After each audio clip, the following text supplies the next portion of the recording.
My guest for the next two segments says that history is replete with new world orders. There are some who openly speak of it, such as George H.W. Bush. In the early 1990s, Pope Francis has been called the vicar of the New World Order.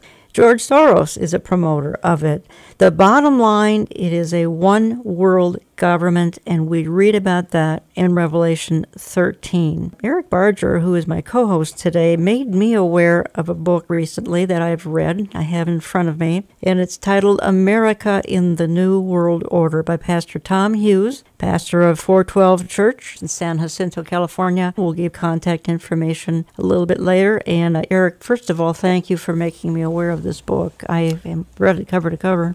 Well, it's definitely a worthy book, and Tom's a great communicator on this topic, and have forged a great friendship with him over the last few years here. So I'm glad we have him on again. Yeah, Tom, welcome to the program for the first time. Thank you. Great being here. Listen, we are told a one-world government will lead to the entire world cooperating, getting along, no borders, no crime, a perfect environment, because pollution knows no borders, so we need to have no borders. And John Lennon sang of it, imagine when the world will be one. But you write in this book that it will probably be a dictatorship under the Antichrist when we actually get this perfect one-world government, New World Order. Is that right? Yes, and we see it coming like a freight train. Yeah, we do. You can even look at some of the writings of H.G. Wells and what he stated, what he wanted to see, what he thought was utopia. And so this world has this utopian view, or at least I would say the elite leaders of this world have this utopian view.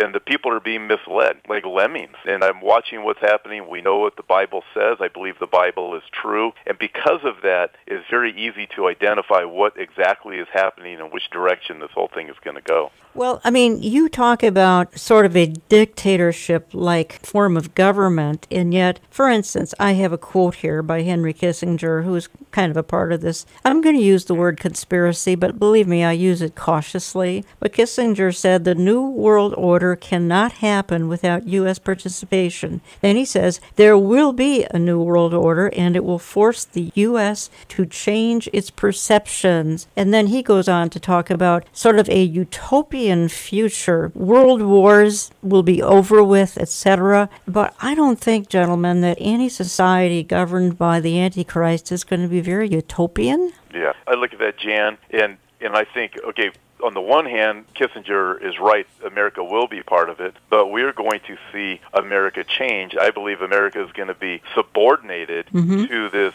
world order that is coming, and willingly. We see it happening in the political realms already within the United States. We can look at the elections and hear the things that are talked about there, but the bottom line is it's not going to be utopian. It's going to end up being quite violent. We know from Daniel chapter 11, the ending passages of Daniel chapter 11, that there's going to be even upheaval against the Antichrist from countries that are not submitting to the Antichrist. So the ultimate in the New World Order, the ultimate in the one world system, really doesn't take place until the tribulation, and we've got sort of a run-up to that going on right now. I mean, I actually did a summer series. I taught a summer prophecy class here in the Twin Cities area, and I did one whole Sunday on, and I named all the prominent players that would consider themselves globalists. I mean, they're proud of that kind of a title, that they're a globalist, from George Herbert Walker Bush. I mean, there are so many of them. I already named George Soros. I could name another 20 people who are a part of this, I'm going to say, plan. They are proud of it. And a lot of it is, I look at someone like George H.W. Bush.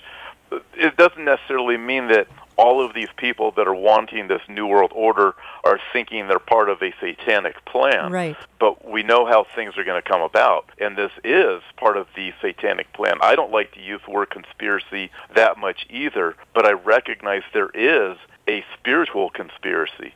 You mentioned at the beginning of the program, you go back to Babel, and we know there was the attempt at the New World Order at that time under Nimrod, and God ended that. But ever since that time, men have been attempting to gather back again and have this global world order, and under their thoughts, it's going to be a wonderful world. The economy is going to be great. They'll be able to deal with the social problems of the world, And I also look at it and the environmental problems of the world, which opens up a whole other door when you look at the environmental laws. Does it ever? And I think a lot of these people, when they get started with this thinking, they imagine, just as the song says, they think about that this is going to be a great answer. It's going to solve the problems and all that. And then the further along they get, they realize how this thing is going to line their own pockets as well. It's going to help them and put them in a position where they're in control. It is truly the few at the top and the many at the bottom order. That's what it comes down to. Also, going back for a minute, that I believe America has to decline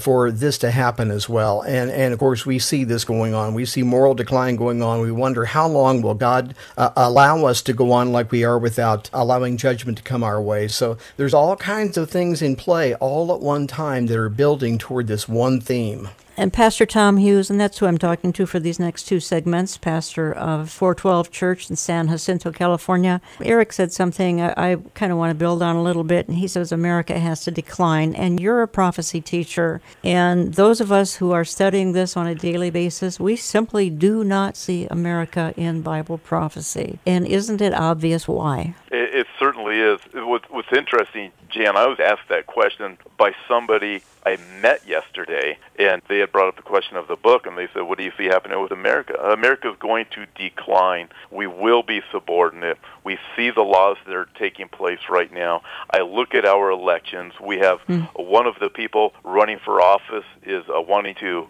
in his terms, make America great again, which means in my mind, means not submitting to this global government, this new world order. The other person running seems to want to do everything they possibly can to make sure we are subject to the UN, and not just the UN. Also, we have Agenda 2030 and the Trans-Pacific Partnership. And I see in place the tools to bring America to the place of submission and American leaders wanting us to be there. And it's both sides. Tom, we often talk on this program with Gary Carr. He actually was at one of my conferences as well.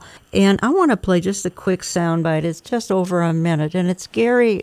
Gary's kind of the pioneer of globalism. He's the pioneer of reporting on what happened some 30 years ago when he was a trade specialist and saw this globalism starting to come together. If a one-world occult system comes into place, I believe we will entirely lose our freedoms to speak out, to worship freely as we will, to own property as we do now.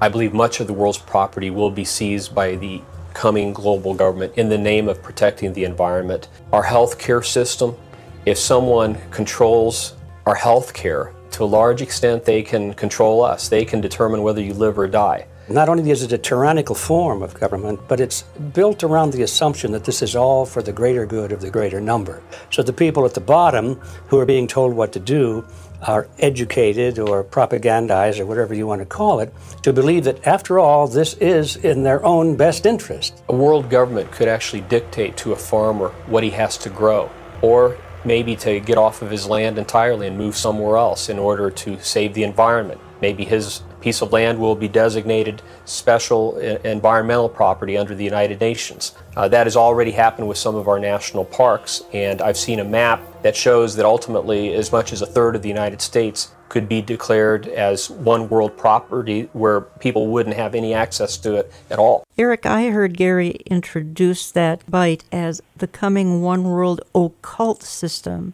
What do you make of that? I think we see a lot of atheists turning into New Agers these days.